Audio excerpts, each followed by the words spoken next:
ഒക്കെ കിട്ടുന്തോറും നമ്മൾ ഏറ്റവും പാവമായിട്ടും ഏറ്റവും ക്ഷമയുള്ള ഒരു വ്യക്തിയായിട്ടും ഏറ്റവും ദയയുള്ള മറ്റുള്ളവരോട് ഏറ്റവും കൂടുതൽ സ്നേഹമുള്ള ഒരു വ്യക്തിയായിട്ട് നമ്മൾ മാറേണ്ടത്. ഇല്ലാണ്ടായി പോയിട്ടും ഒരു ഡ്രസ്സ് പോലും വാങ്ങാതെ പൈസ ഇങ്ങനെ കൂട്ടി വെക്കുക, അത് ഒരു എന്താ പറയുക, അതിന്റെ ഭാഷയിൽ കാറിനകത്ത് അതായത് സ്വിമ്മിംഗ് പൂള് കെട്ടുക, അല്ലെങ്കിൽ നമ്മുടെ ടെറസിന്റെ മുകളിൽ ഒരു എയ്റോപ്ലെയിന് വന്നിറങ്ങുക, ഇതൊക്കെ അവൻ മരിച്ചുപോയി.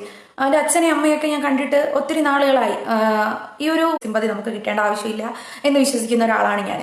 അപ്പോൾ പക്ഷേ അവൻ്റെ കാര്യം പറയുമ്പോൾ അറിയാതെയാണെങ്കിൽ പോലും എൻ്റെ സൗണ്ട് ഇടറി പോകും. അപ്പോൾ അതുകൊണ്ടാണ്. അപ്പോൾ ഇപ്പോഴും ആലോചിക്കുമ്പോൾ എനിക്ക് അത് കളിയാക്കലുകൾ ഒത്തിരി കിട്ടിയിട്ടുണ്ടാവും അല്ലേ.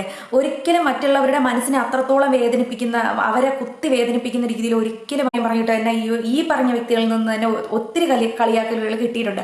അതുകൊണ്ട് തന്നെ ഇതിൽ നിന്ന് 1 രൂപയാണെങ്കിലും 1 രൂപ. അതുപോലെ കുഞ്ഞാറ്റ ഇതൊക്കെ ഫാമിലി വ്ലോഗ്